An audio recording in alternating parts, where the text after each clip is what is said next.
Unti-unti, dahan-dahan nakikita natin na tila nagbabago na ang ihip ng hangin. At ito'y humigit kumulang sa opinyon ko lang naman, pagkatapos na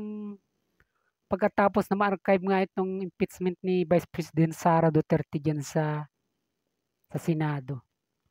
Na dahil nga sa idineklara ito ng Supreme Court mismo, kataas-taasang hukuman na ito nga ay unconstitutional. At nakikita natin dito na yung pagbabagong ito talagang effective at alam natin na doon nag-uumpisa, doon nagmumula.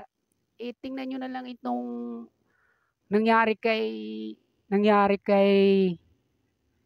dating Senador Antonio Trillanes. Kaya natin ito, nagkaroon tayo ng opinion na ganito katotoo na ito talaga yun.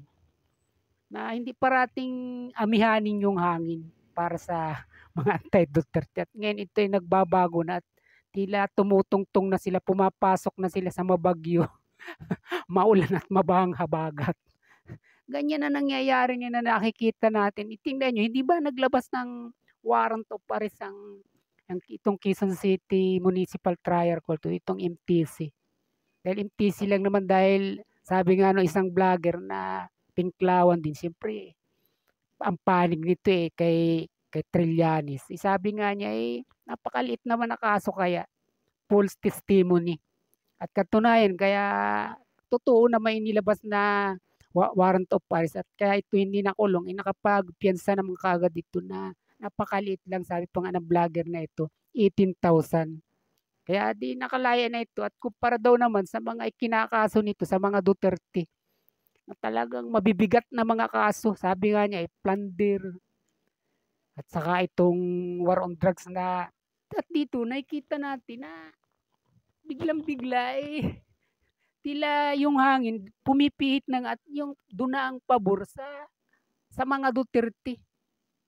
Di ba? At bilang pangalawa, kaya natin ito nasasabi, tingnan nyo, biglang disqualified itong si Justice Crispin Remulla ng JBC o ng Judicial Bar Council na hindi na nga ito kasali sa pagpipilian bilang isang ombudsman o kapalit ni dating ombudsman Samuel Martires. Bakit? Anong naging dahilan dito kung bakit ito disqualified? Ito'y tungkol sa nakabinbing kaso din ito. Na pagkasangkot nga nito na inimbestigahan dyan sa illegal na pag-aresto sa dating Pangulong Duterte na madala ito sa dahig. Kaya nasasabi natin na nagbabago na yung ihip ng hangin. Sa mga pagbabago ito, nakikita natin na puro Duterte dito yung napapaboran at sumasang-ayon sa kanilang batas. Di ba unang-una, ang unang napaboran si Vice President Sara Duterte. Hindi lang ng Senado, kundi ng Supreme Court. At ito naman, tinugon na yung inisampang kaso ni Congressman Pulong Duterte laban naman kay Trillanes na false testimony. At maliit na kaso lang ito kaya hindi naman ito nakulong at nakapagpiyansa nga kaagad ng 18,000. At pangalawa, ito naman kay Secretary ng DOJ na si Crispin Remulla na ang naging ground naman kaya nga ito na disqualified dyan sa JBC ito namang ginawa nitong pag-aresto sa pangunguna niya sa dating Pangulong Duterte para nga ito madala na dyan sa daig at doon nga ito ay mapiit. Kaya nakikita natin na sa tatlong pangyayaring ito puro Duterte ang lahat na paboran dito. At samantalang nangyayari ito dalawang anti-Duterte, dalawang paksyon ng anti-Duterte ang nakikita natin na tinatamaan. Hindi ba itong si Justice Secretary Crispin Remulla di ba loyalista ito? Marcos administration ito. At ito naman si dating Senador Antonio Trillanes hindi ba't dilawan ito, pinglawan ito.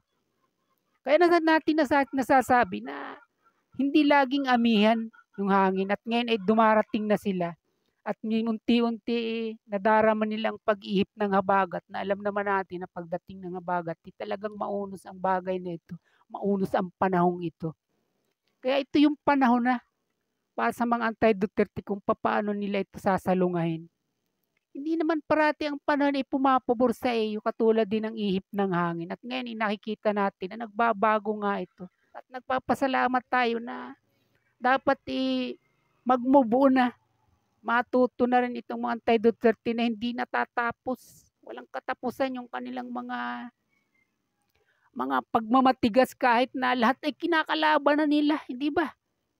Senado kinakalaban nila, Supreme Court mismo na dapat, wala na talaga silang ibang susulingin kundi ito na lamang, kinakalaban nila at mismong Malacanang kinakalaban na rin nila dahil nga sa tila pagiging tahimik na nga nito ni Pangulong Bongbong Marcos sa issue ng impeachment ni Vice President Sara Duterte.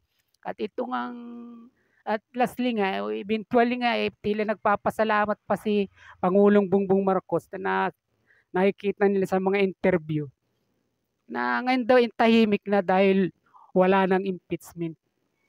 Kaya tingnan nyo kung sino itong mga kinakalaban ng mga anti-Duterteng ito. Wala na sa kanilang mabuti. Wala na sa kanilang katwiran kung iisipin mo at talagang papakinggan mo yung kanilang mga sinasabi. Lahat sila ay meron ditong dinadagdag ng mga pangangatwiran. Kahit ang totoo, ang kailangan lang naman nila dito ay mag-move on at tanggapin ang katotohanan, mga kabayan, mga kapinas ko.